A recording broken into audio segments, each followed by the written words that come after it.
그러니까 한나의 모습을 중심으로 해서 한나가 결국 아들을 주시면 그를 하나님께 드리겠다고 서원하는 이런 장면을 봤어요. 그리고 그게 어떤 의미를 지니는 서원인지도 살펴봤어요.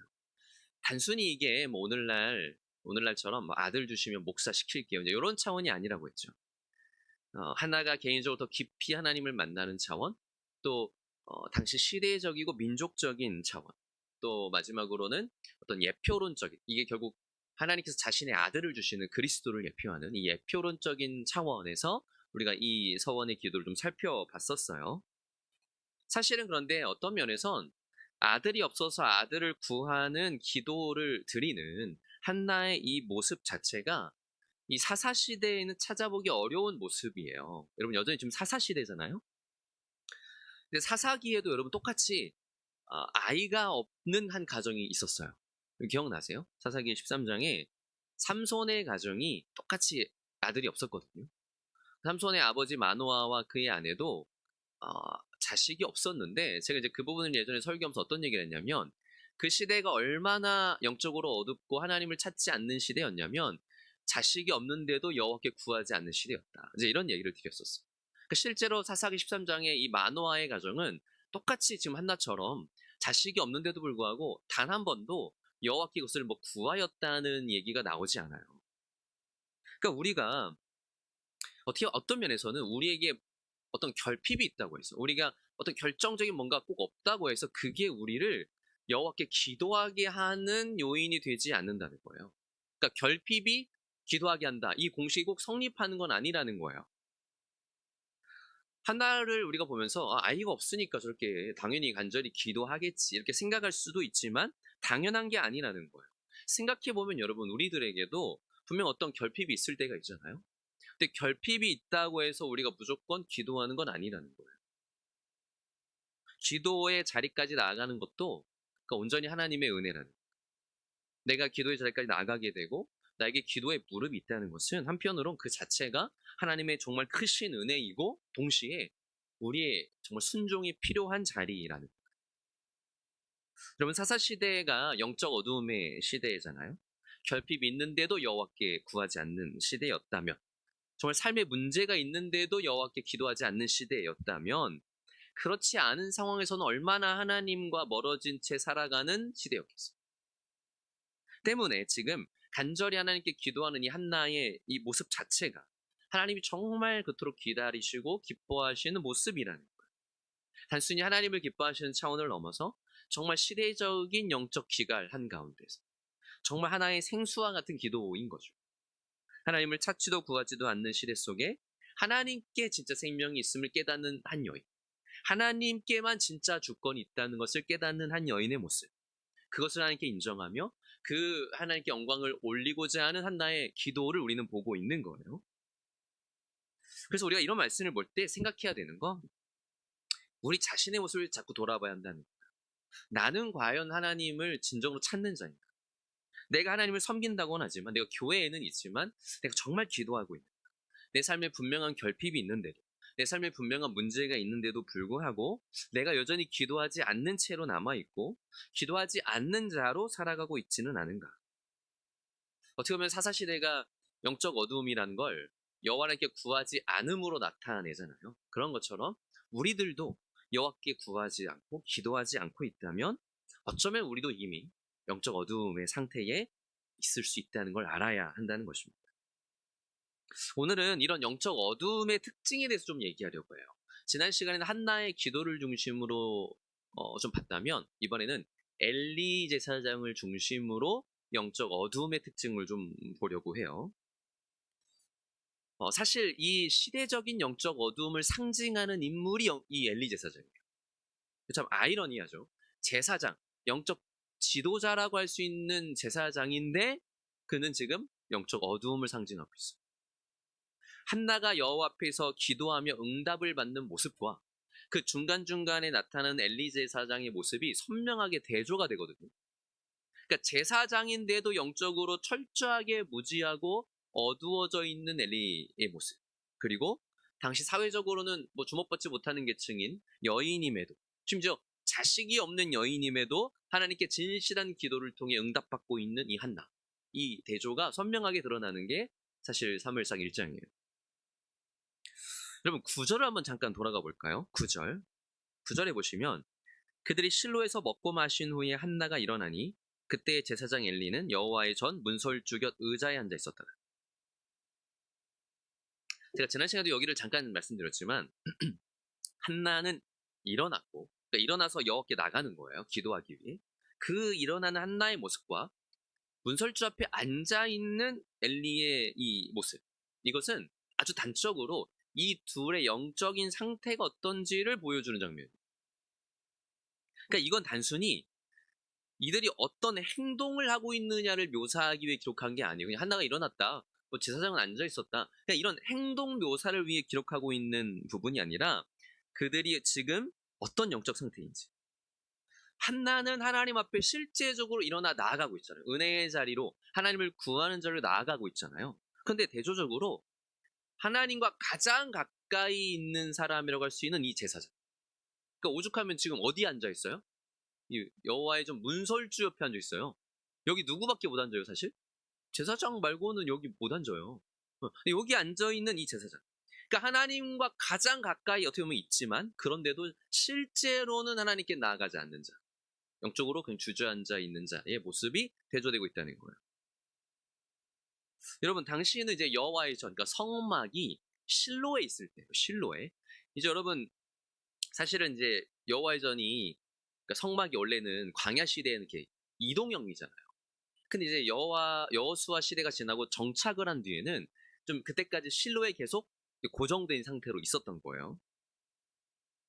근데 어쨌든 이 실로의 성막이 있는데 엘리 제사장이 앉아있는 장소에 대해서 우리가 방금 읽은 구절에 여호와의 전 문설주 곁 의자 이렇게 나와 있어요.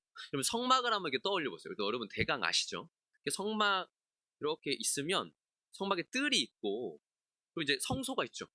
그죠? 이 성소 안에 또 지성소가 있고 여호와의 궤가 있는.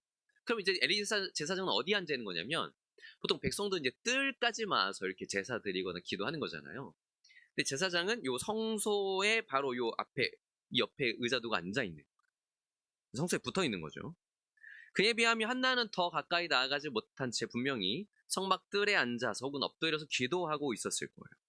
뭐 성막 뜰에는 당연히 뭐 의자 이런 건 당연히 없고요. 바닥에 엎드려 있었겠죠. 근데 제사장인 엘리는 이제 의자에 앉아 있어요. 그러니까 약간 어떤 이 신분 차이 같은 어떤 권위를 나타낼 수 있는 의자이기도 한데 좀 여기서 우리가 질문을 던져야 되는 게 뭐냐면 이 의자가 어디서 나왔냐는 거예요. 근데 의자 성소 그 성막에 의자가 있나요? 없죠. 여러분 이제 좀 만약에 성경을 좀 보셔서 뭐 성막을 어떻게 지어라 이렇게 이제 하나님이 명하신 구절들 이렇게 떠올려 보면 제사장이 앉아서 쉴 수 있는 의자를 어디에 두라 이런 건 없어요. 그죠? 근데 왜 의자가 갑자기 생겨났죠? 아까 말씀드린 것처럼 이제 정착 생활을 한 뒤에 그래서 이제 성막이 이동형 텐트 형태가 아니라 좀 더 고정된 형태로 실로에 이제 있을 때부터 이 의자가 생겼던 것 같아요. 근데 사실은 물론 이제 편의를 위해서 생겼겠죠. 제사장이 좀 긴 시간 동안 머물면서 백성을 살필 수 있도록 좀 부수적으로 의자 같은 걸 자연스럽게 놨을 거예요. 근데 잘 생각해 보면 지금 이 의자는 어떤 장치로 사무엘서에서 등장하고 있냐면 당시 영적 지도자인 엘리의 영적인 상태를 너무나 잘 보여주는 어떤 상징처럼 나타나요. 그러니까 그는 뭘 더 원하고 있냐면 편리한 걸 원하는 거예요. 좀 더 편리한 거. 그리고 하나님 앞에 나아가는 서서 섬기는 제사장의 모습보다는 앉아 있는 거예요. 여러분 제사장의 특징에 대해서 히브리서 10장 11절에 이렇게 얘기해요. 제가 읽어드릴게요. 제사장마다 매일 서서 섬기며 자주 같은 제사를 드리되 이 제사는 언제나 죄를 없게 하지 못하거니와. 여기서 말하는 제사장의 직무의 특징은 항상 하나님 앞에 서서 섬긴다는 그게 특징이에요. 그러니까 막 서서 섬기다 다리 아파서 의자나 놓자. 그래서 여기서 이런 거 비슷할 수 있어요. 이렇게 설교하다가 의자에 좀 앉아서 할게요. 그래가지고 뭐 이렇게 할 수도 있죠. 네. 근데 이게 지금 단순히 그가 뭐 나이가 많고 힘이 없어서만이 아니에요. 뭐 충분히 그럴 수도 있잖아요, 사실은. 근데 그것 때문이 아니라는 걸 지금 성경은 얘기해줘요. 그럼 계속 들어보세요. 제사장은 하나님 앞에 늘 서서 섬기는 게 이제 기본적인 직무의 특징이에요. 뭐 그냥 앉아서 백성들이 얼마나 제사 잘 드리고 얼마나 기도 잘하나 이렇게 지켜보는 자리가 아니거든요.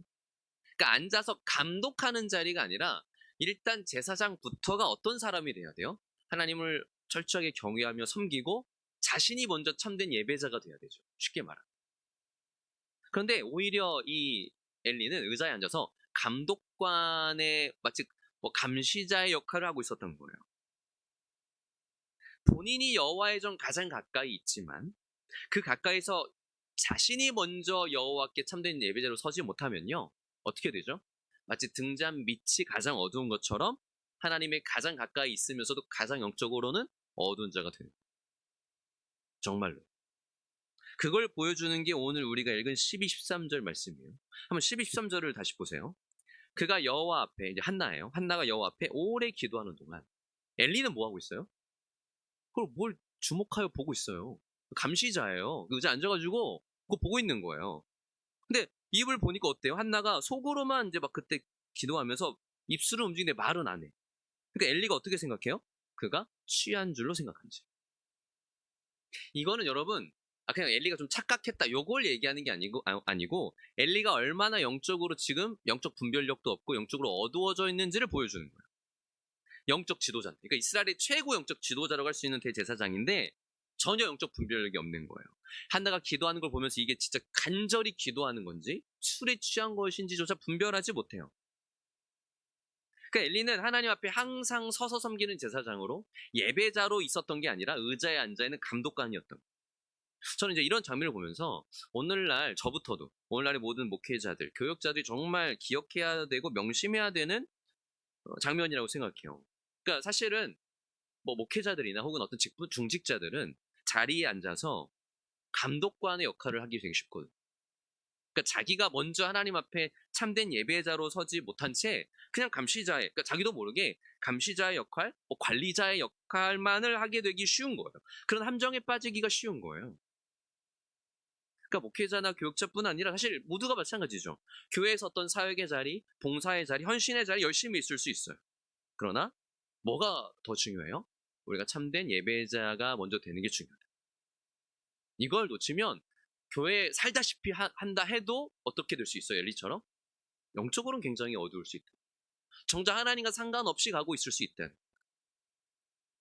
그러니까 우리 자신이 그런 자리에 있진 않은지를 늘 겸손히 점검해야 하는 거죠. 여러분 아마 엘리 제사장도 처음부터 그러진 않았을 것 같아요. 처음부터. 그러나 우리가 한 가지 근거 있는 추측을 할 수 있는 게 뭐냐면 그가 조금씩 욕심과 편의를 쫓다가 영적 총기를 잃어갔다는 거예요. 그러니까 육신적인 삶에 초점을 더 두다 보니까 육신적인 것들을 좀 더 쫓다 보니까 영적인 부분을 다 잃었다는 거예요. 영적인 삶이 무너졌다는 거예요. 무슨 말이냐면 여러분 나중에 이제 사무엘상 4장을 보면 어떤 장면이 나오냐면 이스라엘이 블레셋과 이제 전쟁하는 전쟁터와 여호와의 궤를 가져가요. 이게 되게 심각한 장면이에요. 전쟁 승리하겠다고 하나님 이용해 먹는 거예요. 그래서 이제 엘리의 두 아들인 홈리와 비느하스가 여호와의 궤 들고 나가거든요. 근데 어떻게 돼요? 여호와의 궤는 뺏기고 홈리와 비느하스는 죽어요. 그래서 이제 엘리가 이 소식을 듣게 돼요. 근데 이때도 엘리가 의자에 앉아 있었어요. 이때도. 제가 그 부분을 읽어드릴게요. 하나님의 궤를 말할 때, 그러니까 궤를 뺏겼다는 얘기를 막 들을 때 엘리가 자기 의자에서 뒤로 넘어져 문 곁에서 목이 부러져 죽었으니 나이가 많고 비대한 까닭이라. 그가 이스라엘의 사사가 된 지 40년이다. 이게 사무엘상 4장 18절입니다. 여기서 뭐라고 하냐면 이때도 의자에 앉아 있고요. 얘기 듣다가 한마디 놀래 자빠진 거죠. 뒤로 자빠져가지고 목이 부러져 죽었어요. 근데 이거에 대해서 성경이 정확히 뭐라고 하냐면 이렇게 말할 수도 있잖아요. 그가 놀라서 넘어졌다. 근데 그게 아니고 나이가 많고 비대한 까닭이라 이렇게 비대하다고요. 그러니까 나이는 많겠죠 당연히. 근데 제사장이 여러분 비대할 수 있나요? 제사장이 얼마나 비대했는지 모르겠어요. 저도 잘. 네. 근데 비대했대요. 그러니까 여전히 의자에 앉아 있고요. 여러분 생각해 보세요. 전쟁 중이죠. 지금 여호와의 궤를 가지고 나가서까지 싸우고 있는 상황인데 제사장은 뭐 하고 있어요? 앉아 있어요, 그냥. 여전히 앉아 있는 거예요. 기도하고 있지도 않아요. 그 비대한 몸으로 앉아 있어요. 여러분, 성경에서 비대함이라는 거는 영적인 나태함과 탐심을 상징하는 거예요. 생각해 보세요.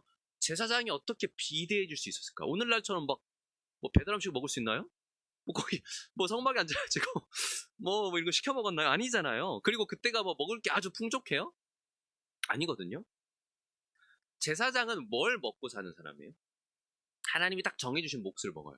그러니까 제사드리러 나오는 백성들이 드리는 제물 중에 제사장의 몫이 있어요. 그것만 먹을 수 있어요, 사실. 왜냐면은 이 레위 지파나 제사장은 따로 자기 기업이 없잖아요. 그러니까 자기가 뭐 농사져서 자기가 뭐 목축해서 뭘 얻는 게 아니거든요. 그러니까 온전히 그렇게 해서 들어오는 게 아니면 뭐 따로 먹을 수 있는 건 아니에요. 근데 비대해졌다는 건, 그 정도로 먹었다는 건 뭐예요? 자신의 목 이상을 먹었다는 거예요. 충분히 추측할 수 있는 거예요. 하나님께서 딱 허락하신 몫을 넘어서 욕심을 부렸다는 거죠. 이걸 충분히 다시 한번 근거를 찾을 수 있는 게 2장인데, 여기 2장으로 한번 넘어가 볼게요. 엘리의 두 아들의 타락상이 2장에 고발이 되고 있어요. 2장 12절부터 17절입니다. 2장 12절에서 17절. 여기 한번 우리 같이 읽어볼게요. 시작. 엘리의 아들들은 행실이 나빠 여호와를 알지 못하더라. 그 제사장들이 백성에게 행하는 관습은 이러하니 곧 어떤 사람이 제사를 드리고 그 고기를 삶을 때 제사장의 사환이 손에 3살 갈고리를 가지고 와서 그것으로 냄비나 솥에나 큰 솥에나 가마에 찔러 넣어 갈고리에 걸려 나온 것은 제사장이 자기 것으로 가지되 실로에서 그곳에 온 모든 이스라엘 사람에게 이같이 할 뿐 아니라 기름을 태우기 전에도 제사장의 사환이 와서 제사 드리는 사람에게 이르기를 제사장에게 구워드릴 고기를 내라. 그가 내게 삶은 고기를 원하지 아니하고 날 것을 원하신다 하다가 그 사람이 이르기를 반드시 먼저 기름을 태운 후에 내 마음이 원하는 대로 가지라 하면 그가 말하기를 아니라 지금 내게 내라. 그렇지 아니하면 내가 억지로 빼앗으리라 하였으니 이 소년들의 죄가 여호와 앞에 심히 크면 그들이 여호와의 제사를 멸시함이었더라. 이 부분을 이제 뒤에 한 번 더 다루겠지만 그냥 읽기만 읽어봐도 여러분 이게 얼마나 심각한 죄인지 좀 느껴지시죠? 그러니까 다른 것도 아니에요. 백성들이 여호와의 전에 나와서 하나님께 드리는 제물을 자기 임의대로 가져가는 거예요. 막 갈고리를 푹 찔러요. 그럼 뭐가 제일 딱 걸리겠어요? 제일 큰 거. 그거 가져가고 심지어 심각한 게 15절만 봐도요. 기름을 태우기 전에도 고기 내놓으라고 하는데 여러분 기름을 태워서 하나님께 드리는 제사를 번제라고 하죠. 그러니까 이게 무슨 말이냐면 번제로 하나님께도 드리기도 전에 가져갔다는 거예요. 그냥 삶은 거 말고 좀 구워 먹게. 삼겹살 좀 구워 먹자. 만약에 이제 뭐 쉽게 말하면 이렇게 가져갔다는 거예요. 그러니까 이게 얼마나 이게 지금 엘리 제사장의 이제 악행이거든요. 근데 엘리의 제사장이 이렇게 했다는 건 누구한테 배웠겠어요? 엘리한테 배운 거죠. 물론 엘리가 직접 이렇게 하지 않았다 해도 엘리가 여호와를 경외하지 않고 얼마나 참된 예배자로 서지 않았는지를 볼 수 있고, 그리고 엘리가 비대하잖아요. 그럼 충분히 뭘 유추할 수 있어요? 그런 식으로 얻은 고기 같이 먹은 거죠. 뭐 엘리가 그러라고 시키기까지는 않았겠죠. 그러나 이거 그냥 방치한 거예요. 그 죄가 굉장히 큰 거예요. 그러니까 의자에 앉아있는 엘리 제사장의 모습, 그 비대한 모습은 단순히 나이 먹고 힘들어서 앉을 수도 있지 이 차원이 아닌 거예요. 성경은 영적인 상태를 보여줘요. 그가 얼마나 영적으로 지금 어둡고 분별력 없고 무능한지, 심지어 영적으로 얼마나 타락했는지. 그러니까 이스라엘의 타락상을 아주 단적으로 보여주는 상징으로 지금 제사장이 등장해요. 근데 제사장이 어떻게 보면 누구보다도 타락한 거예요. 심각하죠. 이게 사사시대잖아요. 그가 나중에 그렇게 의자에 앉아있다가 목이 부러져 죽는 건 하나님이 좀 가장 가까이에서 하나님을 섬기면서도 하나님을 경외하지도 예배하지도 않은 그 죄가 얼마나 큰지, 오히려 하나님의 집에서 백성들이 하나님께 나아가는 일을 방해하고 그 직무를 유기한 자에게 내려진 어떻게 보면 심판인 것. 다시 본문으로 돌아와서 1장으로 돌아와서 그래서 12, 13절에 이제 다시 볼까요? 이제 그런 엘리 제사장이었기 때문에 하나님과 깊은 기도로 들어가느라 한나가 이렇게 소리내지 않고 입술은 움직였지만 기도하고 있었던, 네. 그거를 기껏 술에 취한 줄로 여기는 거죠. 그런 정도의 수준이니까. 물론 뭐 그럴 수도 있어요. 왜냐면 한나가 원래 처음에는 10절 보면 막 통곡하면서 기도하고 얼굴 좀 뻘개질 수도 있었겠죠. 뭐 그러니까 오해할 수도 있지만 중요한 건 이거예요. 그렇게 생각할 수도 있어요. 저 여인 좀 술 좀 마셨나? 근데 이거 속으로만 생각해야죠. 그걸 기도하고 있는데 거침없이 얘기하잖아요. 14절 보세요. 엘리가 그에게 이르되 네가 언제까지 취하여 있겠느냐? 포도주를 끊으라. 이게 얼마나 상처되는 말이에요. 자칫하면. 아니 포도주를 혹시 마셨나요? 이렇게 조심스럽게 물어보는 것도 아니에요. 여기는 사실 뭐가 있냐면 뭐 태도가 무례하다 이게 아니에요. 그때는 충분히 엘리 제사장이면 여인에게 그렇게 말할 수는 있어요. 근데 그걸 말하려는 게 아니라 이미 자기가 다 판단하잖아요. 그러니까 물어보는 게 아니고 엘리 제사장이 그냥 보고 딱 판단하고 정죄하잖아요. 이게 뭐냐면 영적 어두움은 반드시 뭐가 동반된다는 거냐면 영적 교만과 오만이 동반돼요. 굉장히 교만하잖아요. 한편으로는 그가 영적 그만큼 어둡다. 그러니까 이제 이 얘기를 듣고 한나가 참 얼마나 억울했겠어요, 한편으로. 그래도 이제 한나가 겸손하게 얘기하는 거예요. 아, 제가 포도주나 독주 마신 게 아닙니다. 제가 여호와 앞에 너무 슬퍼서 이 심정을 토로한 거고요. 제 마음에 원통함과 격분함이 많아서 그래요. 이렇게 이제 얘기를 하죠. 그랬더니 이제 17절 보세요. 엘리 제사장이 그 얘기 듣더니 태도를 갑자기 확 바꿔요. 17절에 엘리가 대답하여 이르되 평안히 가라.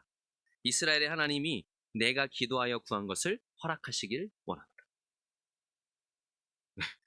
만약에 우리가 엘리 제사장의 이런 이 비하인드를 모르고 여기만 보면 아, 제사장 역시 은혜롭게 얘기하신다. 이렇게 생각할 수 있지만 이런 걸 다 알고 이 부분을 들으니까 어때요? 거부감이 들죠. 분명히 축복의 말인데 거부감이 든. 실체가 없는 축복. 그냥 종교적으로 그럴듯한 멘트에 불과한 거예요. 좀 여러분, 근데 우리가 이런 생각을 해야 돼요. 그리스도인이요. 정작 자신이 그렇게 살아가지 않으면서 그럴듯한 종교적인 얘기만 하잖아요. 뭐 세상이 이렇게 여기 그런 그리스도인을 보면서 거부감이 듭니다. 근데 여러분 이제 생각해 보세요. 다시 돌아와서 엘리제 사장이 최소한 이렇게 그냥 뭐 원통함 많아요. 막 슬퍼서 그래서 이런 얘기 들으면 최소한 무슨 그러면 뭐가 그렇게 슬펐냐고 어떤 기도를 그렇게 간절히 하고 있어요. 이렇게 물어봐야 되잖아. 근데 지금 어때요? 물어보지도 않고 알지도 못하면서 덮어놓고 하나님 너의 기도 들어줄 거야 이러고 있는 거예요. 여러분 이게 지금 그냥 친구끼리 좀 위로해 주려고 아, 그래 하나님이 너의 기도 들어주실 거야 이런 차원이 아니잖아요. 엘리제 사장은 영적 지도자잖아요. 그런데도 지금 한나가 백성이 와서 하나님 앞에 그렇게 기도하는데도 어떤 기도했는지도 묻지도 않고 알지도 못한 채 그냥 덮어두고 축복하면서 평안히 가라. 이스라엘 하나님이 네가 구한 거 허락하시기 원한다고 이렇게 얘기하고 있다. 그런데 중요한 건 이런 장면에서조차 하나님의 선하심이 드러난다는 거. 전 놀랍게도 엘리의 그 말을 들은 한나가 어떻게 하죠? 당신이 뭘 한다고요? 이렇게 안 하죠. 이렇게 안 하죠. 뭐라고 해요? 18절에 이르되 당신의 여종이 당신께 은혜 입기를 원하나이다 하고는 가서 이제 먹고 얼굴에 다시는 근심빛이 없더라. 지금 한나가 그 전까지는 제대로 먹지도 못했어요. 아시죠? 막 분인나가 어찌나 열받게 하는지. 먹어도 이게 뭐 이 얹히는 거죠. 그러니까 먹지도 못하고 마시지도 못했어요. 근데 이제 응답을 받고는 평안히 가서 먹은 거예요. 물론 그러니까 지금 그런 엘리임에도 불구하고 진심으로 한다는 믿음으로 그 말을 하나님의 응답으로 들은 거예요. 근데 그렇다고 해서 여러분 한나가 그냥 순진하게 제사장이 얘기하니까 다 그냥 믿었다는 건 아니에요. 뭐 목사님이 무슨 얘기하면 다 아멘 이런 차원이 아니에요. 그러면 안 돼요. 그런 게 아니에요.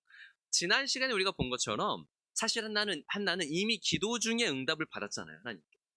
하나님의 마음을 깨달았고 그렇기 때문에 아들을 주시면 하나님께 드리고 삭도를 그의 머리에 대지 않겠습니다. 이렇게 서원까지 한 거잖아요. 그게 더 근본적인 이유지만 중요한 건 뭐냐면 이 장면이 보여주는 건 하나님은 지금 이렇게 영적 분별력도 없고 오히려 영적 어둠과 오만함에 빠져있는 엘리를 통해서도 그의 사랑하는 딸을 위로하시는 하나님이라는, 그런 엘리를 통해서도 한나를 위로하실 수 있고 엘리의 입술을 통해 한나에게 한 번 더 응답하시며 평안을 주시는 하나님이시라. 이건 하나님의 역사. 그렇다고 이 공로가 엘리에게 있나요? 아니죠. 사실 이런 본문을 볼 때마다 그런 생각이 들어요. 이게 목회자들이나 사역자들이 정말 힘을 다해 하나님을 섬기고 맡긴 사역을 감당해야 되잖아요. 그러나 결국 그 모든 사역을 통해 은혜 주시는 분은 하나님이시죠. 이걸 잊어서는 안 되는 거예요. 이걸 잊으면요, 분명 목회자나 사역자 넘어질 수밖에 없어요. 자기가 그거를 하는 거라고 생각하면 그는 반드시 실패할 수밖에 없어요. 마치 자신이 잘나고 자신이 능력이 뛰어나서 은혜를 끼친다고 생각하면 안 되는 거죠. 여러분, 아무리 목회자가 뭐 능력이 뛰어나고요, 설교를 잘하고, 심지어 뭐 인품 좋고 다재다능하고 뭐 하나 빠지는 게 없어요. 뭐 그런 사람도 없겠지만 모두 결함이 있잖아요. 근데 설령 그렇다고 해도요, 그걸로 은혜를 끼치는 게 아니에요. 은혜는 온전히 하나님의 주권 가운데 하나님의 기뻐하심을 따라 주시는 거예요. 만약에 목사가 잘나서 은혜를 받는다면 그건 다른 은혜겠죠. 뭐 드라마 보면서 남자 배우의 얼굴 보고 받는 은혜, 그런 거겠죠. 반대로 목회자가, 반대도 마찬가지예요. 반대로 목회자가 좀 부족한 부분이 있고 실수나 실패의 측면이 있다고 해도요, 하나님은 어떤 분이에요? 여전히 그런 연약한 목회자를 통해서도 은혜 주실 수 있는 분이에요. 저도 그래요. 어떤 분들은 이제 제 그냥 풍기는 이미지만 보고 제가 굉장히 좀 자신 있고 아주 이렇게 목회에 뭐 이렇게 자신만만한 사람처럼 생각하기도 하는데 전혀 아니거든요. 전혀. 저 굉장히 이제 할 수만 있으면 빨리 도망가고 싶은데. 저도 이제 저의 연약함도 너무 잘 알고 부족함도 알고, 무엇보다 하나님의 말씀을 들고 이렇게 앞에 설 아무 자격도 없다는 걸 알기 때문에 때론 굉장히 사실 마음이 무겁고 두려워요. 그러니까 정말 애써서 하나님 앞에 살려고 막 몸부림은 치지만 어떤 날은 정말 완전히 패배감과 무력감에 휩싸인 채로 그냥 사역을 해야 되거나 설교를 해야 될 때도 있어요. 그러니까 항상 어떤 기도가 나오냐면, 하나님, 정말 주님의 사랑하는 그 주의 자녀들을 위해 은혜 주세요. 뭐 제가 설교를 열심히 준비해서가 아니고 그것 때문에 은혜 주시는 게 아니라 정말 주님의 은혜 사모해서 그 바쁜 와중에 이 예배당에 나온 정말 주의 백성들 위해서 하나님 제발 은혜 달라. 사실 그 마음으로 서거든요. 그러니까 저의 어떠함으로는 뭐 은혜를 끼칠 수 없는 존재지만 오직 하나님이 역사해 주시기를 구합니다. 근데 동시에 또 고백할 수 있는 건 뭐냐면, 저와 같이 연약하고 부족한 사람을 통해서 하나님은 또 은혜를 주실 수 있다.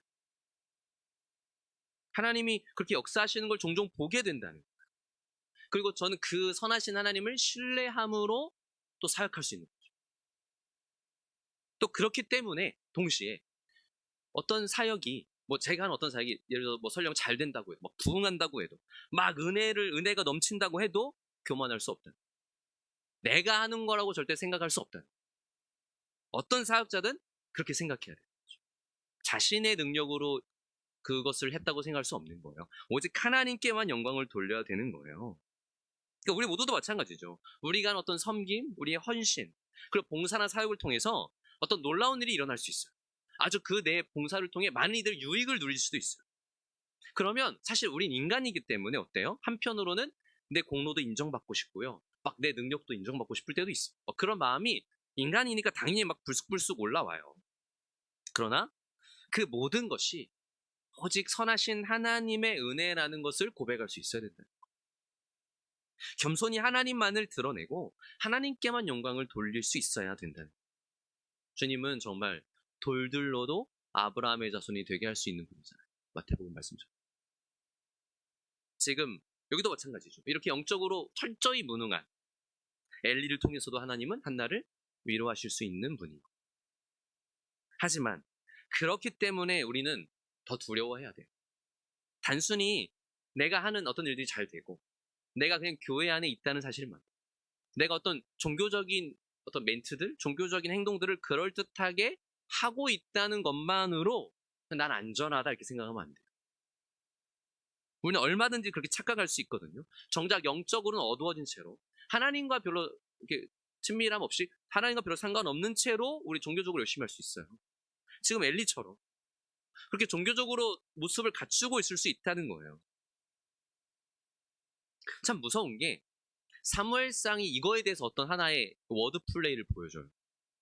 여러분 참고로 16절에 한번 1장 16절 보세요. 이 한나가 자기가 술 마신 거 아니라고 하면서 이렇게 말해요. 당신의 여종을 악한 여자로 여기지 마옵소서. 자기를 악한 여자로 보지 말아주세요. 이렇게 얘기하는데 여기서 악한 여자 이렇게 번역된 단어가요. 원래 뭔지 아세요? 원어가? 벨리알의 딸이에요. 그러니까 나를 벨리알의 딸로 그렇게 보지 말아주세요. 이렇게 얘기해요. 그럼 벨리알이라는 게 원래는 뭐 어떤 뭐 쓸모없음, 무가치함, 악함 이런 의미거든요. 원래는. 근데 이게 성경에서 점점 어떤 의미로 쓰여요? 나중에 신약까지 쭉 가면 흐름이 사탄의 거의 고유명사로 쓰여요. 그러니까 벨리알 하면 거의 악한 영, 사탄이에요. 그러니까 자기를 그렇게 악한 자로 보지 말라고 한다가 얘기하거든요. 그 말은 지금 엘리는 한나를 그런 식으로 봤다는 거잖아요. 근데 참 놀랍고 두려운 게요. 아까 우리 2장에서 엘리의 아들들의 모습을 잠깐 봤죠. 얼마나 악행을 저질렀는지.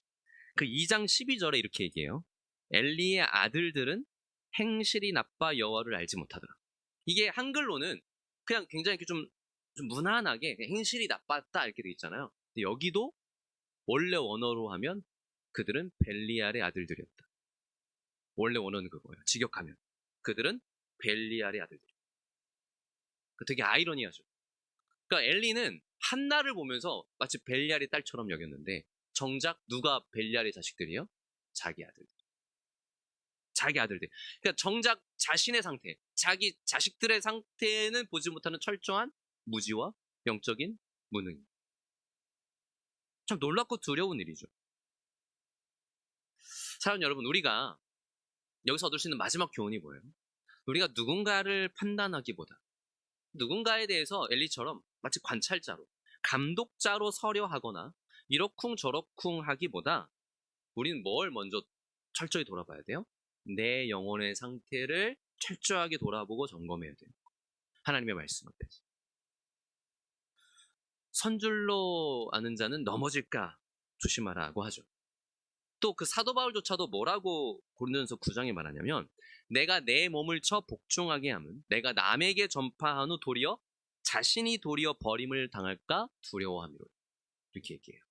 그러니까 내가 하나님의 말씀을 전하는데 그래놓고 도리어 나는 버림을 당하는 자가 될까 두렵다. 이게 여러분 바울이 뭐 구원의 확신이 없어서인가요? 그 정도로 믿음이 없어서예요? 아니잖아요. 그 정도로 철저하게 늘 자신의 상태에 대해서 하나님 앞에 정말 하나님 앞에 늘 서서 그 말씀 앞에 자신을 비춰보고 하나님의 거룩하심 앞에 늘 자신이 여전히 죄인임을 고백했다는 거예요. 교만하지 않았다는 거예요. 뭐 자신의 능력으로 하나님의 복음을 전하는 것처럼 여기지 않았다는 거예요. 여러분 정작 우리 자신이 영적 어둠 속에 갇혀 있지 않도록 그 속에서 영적 교만과 오만함에 가득하여 누군가를 판단하고 정작 자신의 악행은 보지 못하고 자신의 영적인 이 어두움은 보지 못하는 그런 자가 되지 않도록 우리가 날마다 빛 대신 주님을 의지했으면 좋겠어요. 날마다 하나님 앞에 나아가고요. 여러분 엘리처럼 교회에는 늘 있지만 영적으로 어두울 수 있다고. 교회에 있는 게 다는 아니에요. 정말로 하나님께 나아가야 돼요. 정말로 은혜를 구해야 돼요. 정말 무릎으로 하나님께 나아가고 우리의 영적인 생명 주시기를 정말로 내가 하나님과 생명의 교제를 누리고 하나님의 은혜를 아는 자가 되게 해달라. 간절하게 그렇게 주께 구하는 저 여러분이 되었으면 좋겠습니다. 우리 같이 기도